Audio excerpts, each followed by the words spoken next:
একটা brain development activity তোমাদের সাথে শেয়ার করব। রোজ তো রেসিপি শেয়ার করি, আজকে চলো না একটু অন্যরকম কিছু দেখাই। এডুকেশনাল ট্রয় তো প্রচুর পাওয়া যায় এবং আমরা বাচ্চাদের জন্য কিনেও থাকি। তবে চলো না বাড়িতে থাকা জিনিস দিয়ে যদি একটা অ্যাক্টিভিটি তৈরি করে বাচ্চাদেরকে বিজি রাখা যায় তাহলে মন্দ কি। একটা প্লাস্টিকের ঝুড়ি নিয়েছি আর আমি 3-4 রকমের রিবন নিয়েছি। একই সাইজের অনেকগুলো রিবন আমি কেটে নেব।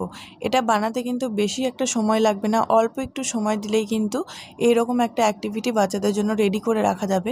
আর শুধু বাচ্চাকে ব্যস্ত রাখা নয়, এই ধরনের অ্যাক্টিভিটিস বাচ্চাদের প্রচুর স্কিলস বিল্ড করবে, বাচ্চার ব্রেন ডেভেলপমেন্ট করতে হেল্প করবে।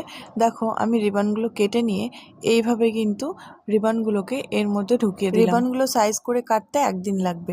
তারপর রোজ এই রিবনগুলোই তুমি মাত্র 1 মিনিটের মধ্যেই এইভাবে সাজিয়ে বাচ্চাকে বসিয়ে রেখে বড় একটা কাজ কিন্তু সেরে আসতে পারবে। তবে আমি যেটা করি, বাচ্চাকে চোখের আড়াল করে একদমই নয়, আমি যে কাজটাই করতে চাই ওকে যেন সেখান থেকে আমি দেখতে পাই। এই অ্যাক্টিভিটিসে কিন্তু ওর হাত, চোখ এবং ব্রেন তিনটেই একসাথে কাজ করছে, সেহেতু এই অ্যাক্টিভিটিস থেকে কিন্তু বাচ্চারা যে কোনো জিনিসের প্রতি অনেক বেশি ফোকাস করতে শিখবে, কনসেন্ট্রেশন বিল্ড করবে। সব থেকে বড় বিষয়, বাচ্চাকে কিন্তু খাওয়ানোর সময় এইরকম একটা অ্যাক্টিভিটিস দিয়ে বিজি রাখলে সহজেই খাওয়ানো যাবে।